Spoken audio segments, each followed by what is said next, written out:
থেকে নামাজের পত্র হবে ইনশাআল্লাহ।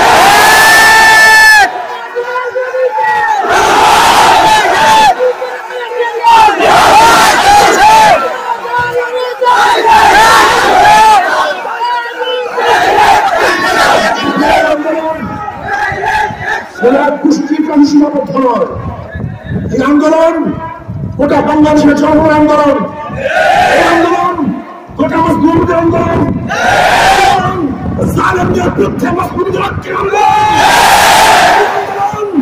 শাহী ওই সমস্ত জালেমদের শাহী মসনদকে ভেঙে চলে মজলুমদের পক্ষে শাসক নির্বাচন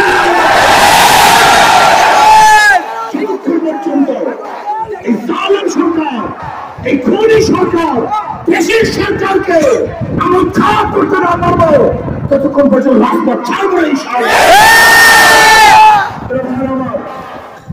আমরা এমন পর্যায়ে পৌঁছে গেছি, এমন জায়গায় চলে গেছি, ব্যাক করার কোন সুযোগ নেই, পিছনে যাওয়ার কোন সুযোগ নেই।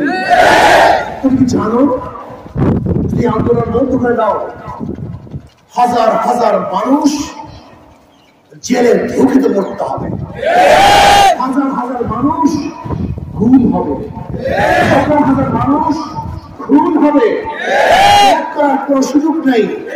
যেরকম তারেক বিন জিয়াদ রহমাতুল্লাহ আলাইহি স্পেনে যাওয়ার পরে নৌকাগুলো চালিয়ে দিয়ে বলেছিলেন, হয়তো বিজয় অর্জন করো, শত্রু মোকাবেলা করো, অথবা কাপুরুষের মতো ওই নদীতে ঝাঁপ দিয়ে পড়তে পারো, এছাড়া দ্বিতীয় কোনো পথ নেই। হয়তো শত্রুর মোকাবেলা যুদ্ধ করবে, অথবা কাপুরুষের মতো নদীতে ঝাঁপ দিয়ে আত্মহত্যা করবে। ঠিক আজকে আমাদের সামনে যুদ্ধ ব্যতীত, সামনে অবসর হওয়া ব্যতীত, মোকাবেলা ব্যতীত, বিজয় ব্যতীত দ্বিতীয় কোনো পথ নেই। হয়তো বিজয় হবে, অথবা বঙ্গোপসাগরের ঝাঁপ দিয়ে মারা যাবে।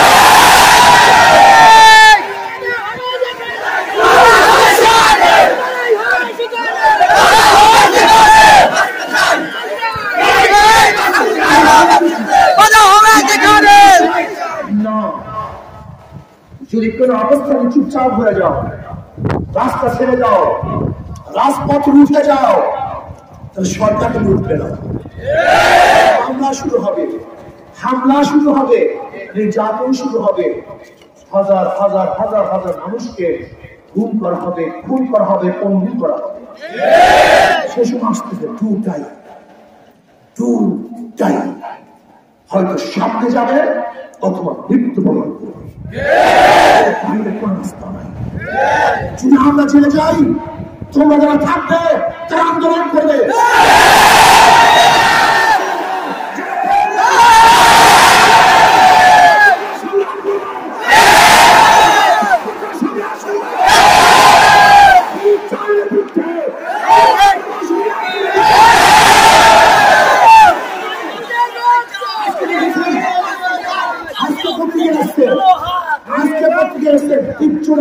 মানুষকে শহীদ করা হয়েছে, আজকে পত্রিকায় দেখেন, পত্রিকায় দেখেছি। অথচ আপনারা জানেন এই পত্রিকাগুলি সম্পূর্ণ সরকারের দালালদের পত্রিকা, সরকারের দালালের পত্রিকার মাধ্যমে ৩০ জন মানুষের শহীদের ঘটনা চলে আসে। কত মানুষ মারা গেছে আমি চাই না। যদি মানুষ মারা যায় একজন, সেখানে পঙ্গু হয় কতজন, আহত হয় কতজন। আজকে হাজারো মানুষ আহত হয়েছে, চিকিৎসা করতে পারে না, হসপিটালে গেছে চিকিৎসার জন্য।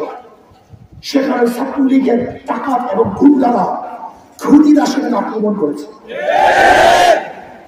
চিকিৎসা করতে পারে, সেখানে অ্যারেস্ট হয়, তাদেরকে জেলভুক্ত করার কোনো অবস্থা।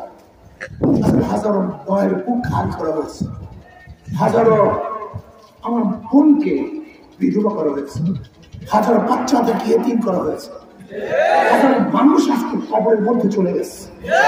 আবু সাইদ আজকে দুনিয়ার মধ্যে নাই, মসজিদে আমাদের ছাত্র আন্দোলন ভাই শাহাদাত বরণ করেছে।